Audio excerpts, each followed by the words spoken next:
Glória ao Senhor Jesus. Aleluia. Levante as suas mãos. Ele está aqui.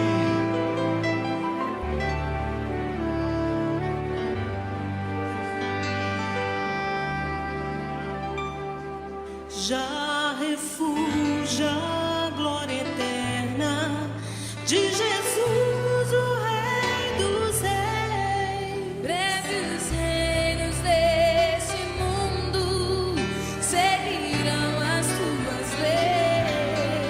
Os sinais da sua vinda Nós irmos pro cada vez.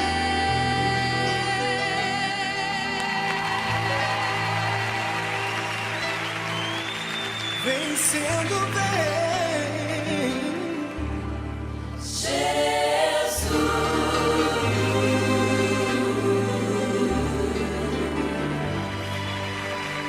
Aleluia.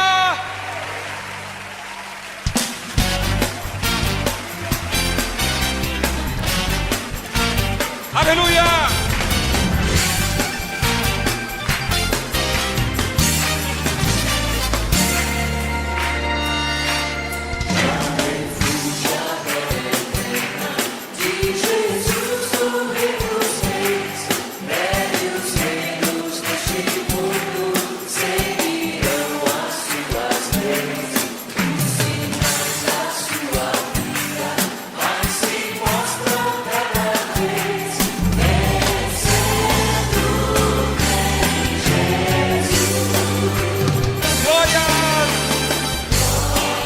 Glórias ao Senhor Jesus.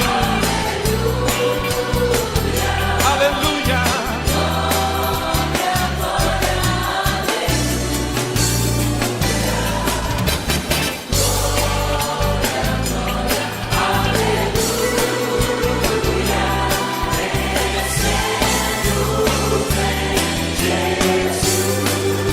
As palmas de novo.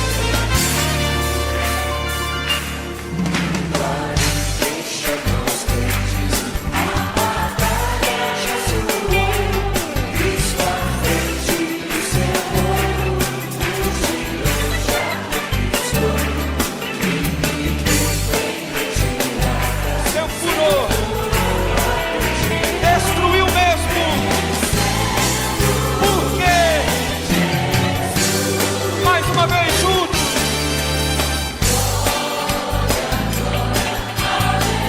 Oh, glórias, aleluia.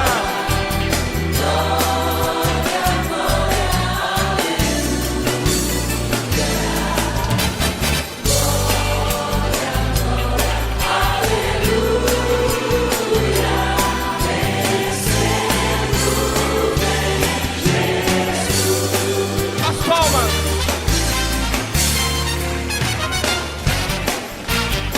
Agora diga assim comigo. Aleluia! Mais forte. Aleluia! Diga assim, glória a Deus.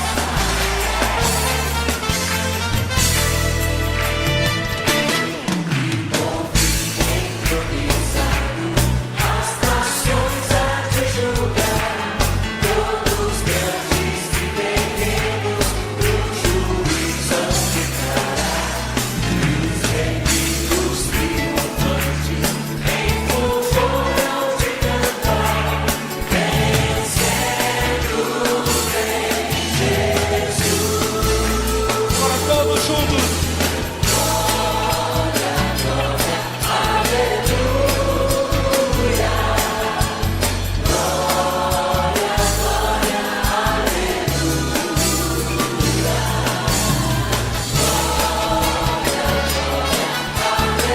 Oh, glórias ao Senhor Jesus.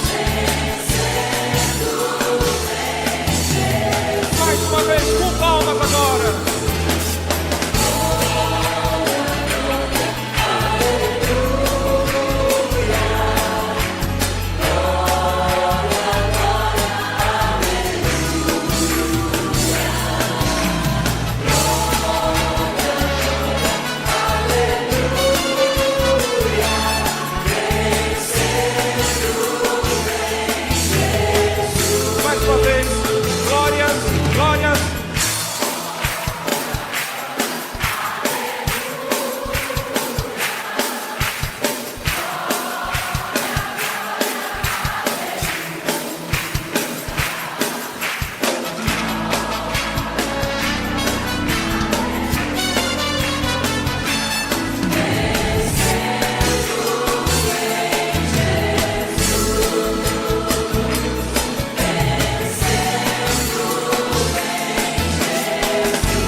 Bom dia, Juventude Dínamos. Hoje nós vamos dar continuidade ao estudo do livro de Filipenses, que mostra a alegria de Paulo por esta igreja. A primeira igreja estabelecida na Europa. Aliás, se fosse nos dias de hoje, poderíamos dizer que seria a primeira igreja batista da Europa, apesar de que Roma iria querer brigar pela primazia, já que na dispersão, na ocasião do apedrejamento de Estevão, eles teriam estabelecido a primeira igreja na Europa ali. Mas parece até uma discussão de nossa história, né? Qual é a primeira igreja batista? Santa Bárbara, em São Paulo, ou a PIB na Bahia? Mas, na verdade, brincadeiras à parte, e deixando essas tretas de lado, hoje nós vamos estudar a lição 11, né? O desenvolvimento da vida cristã. Filipenses capítulo 3, versos 13 e 14, diz o seguinte: Irmãos, quanto a mim, não julgo havê-lo alcançado, mas uma coisa faço, esquecendo-me das coisas que para trás ficam e avançando para as que estão diante de mim, prossigo para o alvo, para o prêmio da soberana vocação de Deus em Cristo Jesus. Amém? Vamos orar. Querido Deus, obrigado pela tua palavra, que estejamos nesta hora preparados para ouvir aquilo que o Senhor tem para as nossas vidas, que possamos aprender e crescer daquilo que o Senhor vai nos ensinar. É o que nós te pedimos em nome de Jesus. Amém. Irmãos, aqui nesta parte do livro de Filipenses, Paulo adverte sobre os cães que praticam o mal e judaizantes que estavam criando dificuldades para o evangelho de Cristo. Na Bíblia, a palavra cães é aplicada tanto no sentido literal quanto no sentido figurado. A ideia sobre os cães nos tempos bíblicos era muito diferente de como enxergamos os cães na atualidade. Naquele tempo, os cães geralmente eram animais selvagens que andavam em bandos e causavam muito transtorno para as pessoas. Portanto, os cães eram criaturas perigosas e consideradas desprezíveis, como diz lá em 1 Reis 14:11, e também 2 Reis 8:13. E eles perambulavam pelas ruas das cidades e vilarejos e frequentemente se comportavam de forma sanguinária. Os judeus sempre viam os cães como animais asquerosos. Num salmo messiânico, o salmista aplica essa referência: cães me cercam, uma súcia de malfeitores me rodeiam, transpassaram-me as mãos e os pés. Salmo 22:16. Já nos tempos do Novo Testamento, os rabinos tinham o costume de usar a figura dos cães para se referir aos gentios.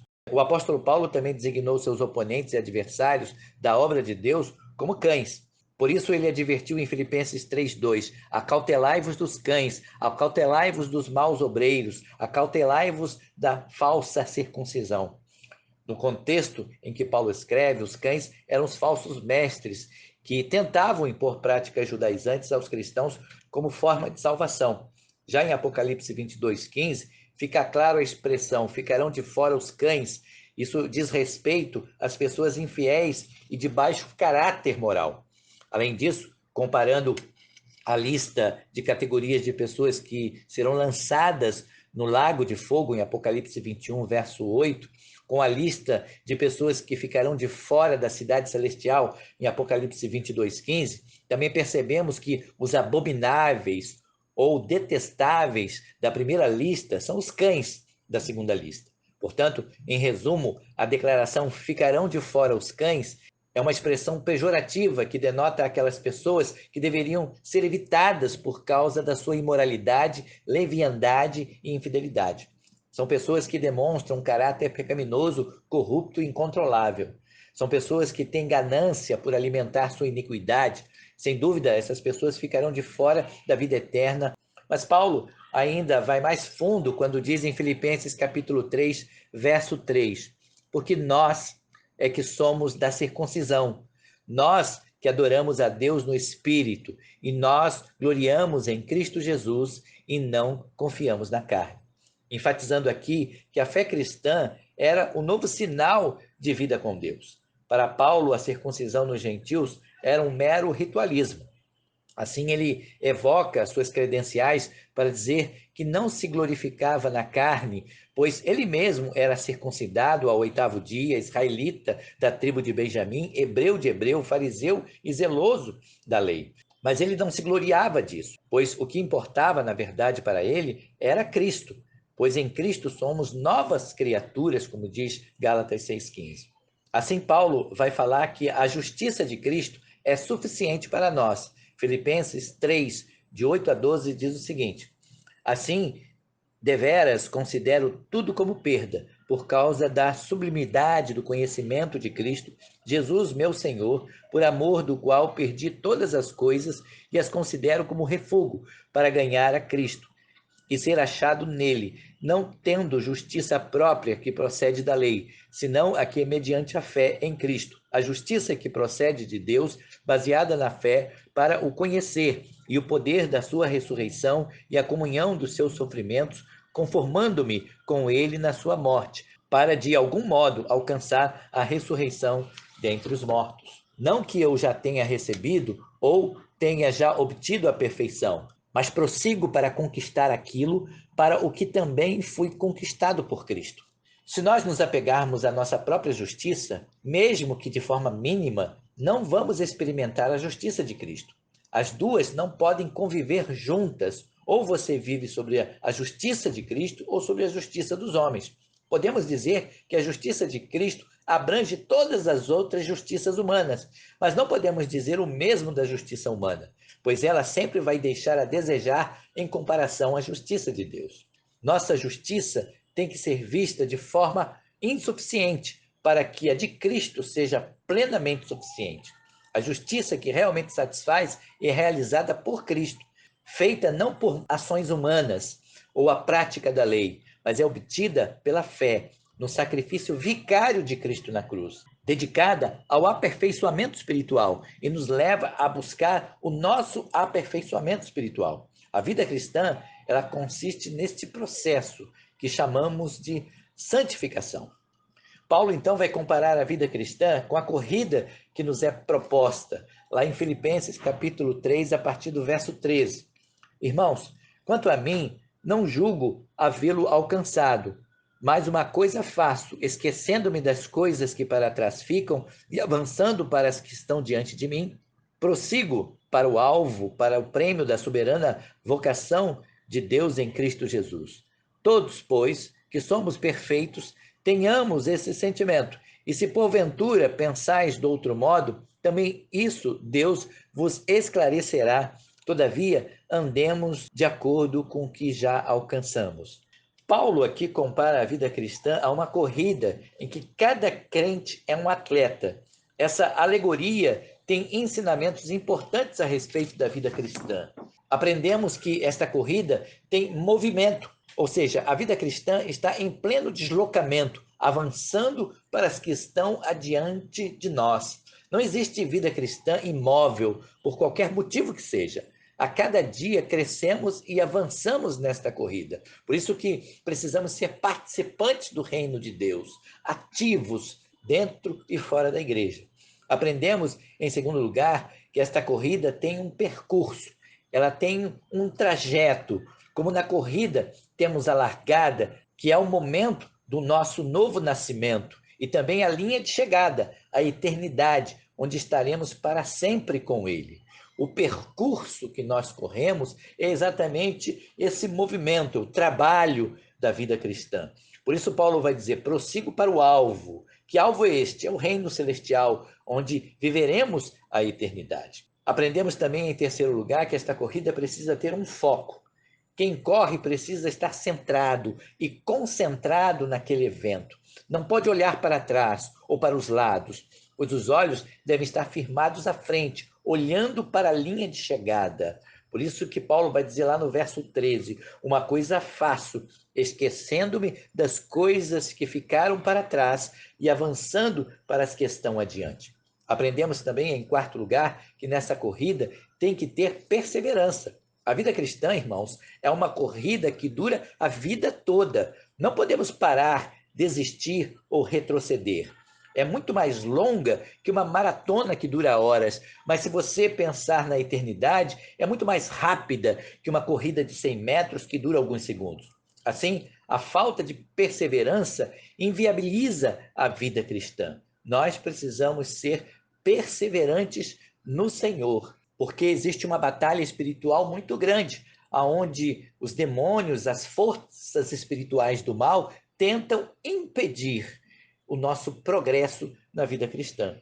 Aprendemos, em quinto lugar, que esta corrida tem um prêmio. Os vencedores das corridas gregas recebiam uma grinalda na linha de chegada. Hoje se ganha uma medalha de ouro, prata e bronze, segundo e terceiro lugar, a fim de ganhar o prêmio, como diz no verso 14. O prêmio é uma coroa de glória. O pódio já foi conquistado na cruz do Calvário para nós. O prêmio não é apenas para um só ou para os 3 primeiros, como hoje, mas para todos que chegam ao final da carreira. O prêmio não é ganho apenas para os que chegam primeiro. Pelo contrário, no reino de Deus, os últimos serão os primeiros e os primeiros serão os últimos. Mas ao final, todos ganham. Agora, precisamos correr, irmãos, de forma firme para a carreira que nos foi proposta, com foco. Mas também Paulo vai falar sobre a diferença das cidadanias, lá em Filipenses capítulo 3, versos 17 a 21, e diz assim a sua palavra: Irmãos, sede imitadores meus e observai os que andam segundo o modelo que tendes em nós, pois muitos andam entre nós, dos quais repetidas vezes eu vos dizia, e agora vos digo, até chorando, que são inimigos da cruz de Cristo. O destino deles é a perdição, o Deus deles é o ventre, e a glória deles está na sua infâmia, visto que só se preocupam com as coisas terrenas, pois a nossa pátria está nos céus, de onde também aguardamos o Salvador, o Senhor Jesus Cristo, o qual transformará o nosso corpo de humilhação para ser igual ao corpo da sua glória, segundo a eficácia do poder que ele tem de até subordinar a si todas as coisas.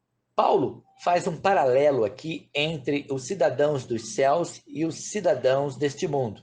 Primeiro, ele fala dos cidadãos dos céus. Assim, ele diz que cada cristão precisa ter exemplo de vida cristã. A vida cristã é mais que um arcabouço doutrinário, é antes de tudo um estilo de vida consciente que imita Jesus Cristo. Por isso, Paulo vai exortar a igreja de Filipos: sede meus imitadores, como eu sou de Cristo. Devemos ser exemplo em todas as nossas relações interpessoais. Assim, cada cristão também precisa viver no padrão de Cristo.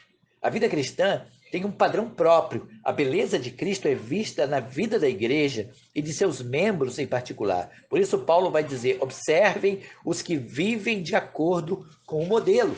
O nosso modelo é Cristo. Assim, cada cristão precisa exortar com lágrimas.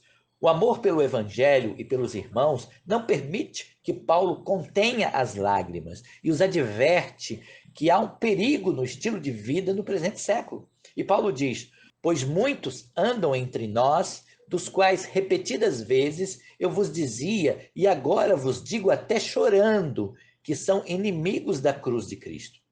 Por isso que nós precisamos defender o evangelho até com lágrimas dos perigos que andam rondando a igreja de hoje. Assim, cada cristão precisa perceber os inimigos da cruz de Cristo. O mundo, irmãos, jaz no maligno, como diz 1 João 5,19. Existe aqui uma conspiração contra a cruz. Muitos vivem como inimigos da cruz de Cristo, seja de forma velada ou de forma aberta. A cruz é o único meio do homem obter cidadania celestial, e sem ela todos estão fadados à perdição, ao inferno. E o diabo, o nosso inimigo, faz de tudo para levar o homem para este lugar horrível. Assim, cada cristão precisa também esperar ansiosamente o Salvador. O cidadão do céu tem um coração que arde uma doce expectativa, que é a volta de Jesus. Jesus foi preparar lugar para todos nós e em breve virá para nos levar. Nossa cidade, irmãos, está nos céus, de onde esperamos ansiosamente, diz Paulo no verso 20. Essa é a nossa esperança de que um dia o Senhor Jesus vai interromper a história do mundo e assim vai viver conosco aqui no milênio. Ou seja, ele vai reinar e todo joelho se dobrará perante ele. Assim, cada cristão terá um corpo conforme o dele, como diz lá no verso 21. Todas as limitações biológicas do nosso corpo serão finalmente erradicadas. Ele transformará os nossos corpos humilhados para serem semelhantes ao seu corpo glorioso. O poder de Deus transformará nossos corpos fracos em um corpo glorioso e eterno. Que esperança maravilhosa, irmãos, que promessa extraordinária temos nestas passagens. Mas num segundo momento, Paulo agora vai falar sobre os cidadãos do mundo sem Cristo, centrado basicamente no verso 19 de Filipenses capítulo 3. O cidadão do mundo sem Cristo é inimigo da cruz de Cristo. É aquele que abomina a cruz, que rejeita o estilo de vida em Cristo, que segue a si mesmo e os seus desejos. O cidadão do mundo sem Cristo está perdido. Enquanto os salvos está reservada a glória, o fim dos cidadãos do mundo é a perdição. A ilusão que o mundo pode satisfazer todas as necessidades do homem é um erro fatal.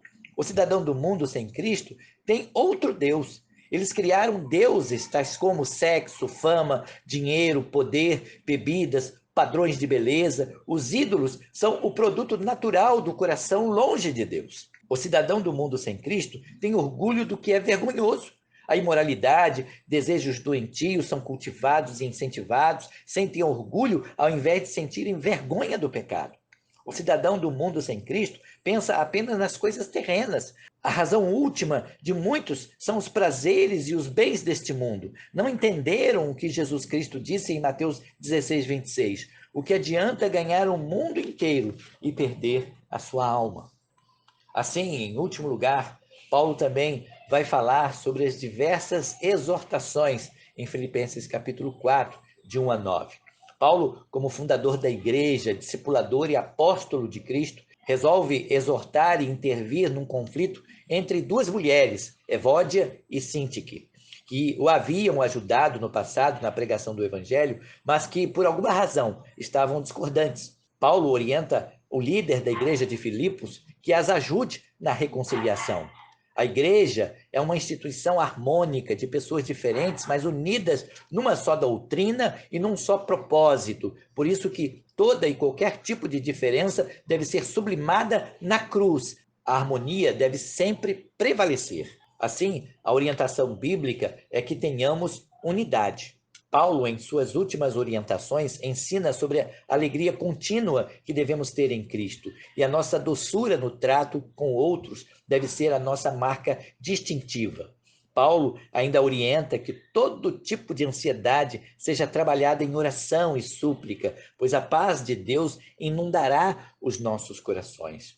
Também recomenda que ocupemos a nossa mente com o que é agradável ao Senhor. Paulo, então, finaliza a sua carta dizendo que a vida cristã deve ser evidenciada além do discurso. No verso 9, ele vai dizer: tudo que vocês aprenderam, receberam, ouviram e viram em mim, ponham em prática. Então, irmãos, que sejamos não apenas ouvintes, mas praticantes da palavra de Deus. Amém? Que eu e você possamos ser praticantes daquilo que acabamos de ouvir hoje, para a glória do Senhor, que a nossa mente possa ser voltada sempre para Cristo, que possamos sempre falar do Evangelho, que o nosso foco seja o amor, seja a edificação dos irmãos, para a edificação da igreja, para que juntos possamos caminhar em prol do Evangelho, para o crescimento do Evangelho, e assim falando de Jesus, testemunhando ao mundo que Jesus ele veio para nos curar das nossas enfermidades, dos nossos pecados, e assim sermos salvos e termos vida eterna. É isso que nós precisamos pregar para a glória do Senhor, para a salvação de vidas. Amém? Querido Deus, obrigado pela tua palavra, que ela seja poderosa em nossos corações para transformar a nossa maneira de viver neste mundo, que possamos ter a nossa mente focada em Ti, que possamos pregar o Evangelho através do nosso testemunho, do nosso exemplo, ainda que sejamos maus, mas o Senhor nos transforma, o Senhor conduz a nossa vida segundo a Tua vontade, e assim possamos dar testemunho das coisas que o Senhor faz nas nossas vidas, para que as pessoas possam ver Deus em nós. Então, ó Pai, por isso, usa a nossa vida segundo a tua vontade. É o que nós te pedimos, em nome de Jesus. Amém. Amém? Que Deus te abençoe, que você realmente se aprofunde ainda mais neste estudo, para que o Senhor te use como bênção para as outras pessoas. Boa semana, Deus abençoe a todos.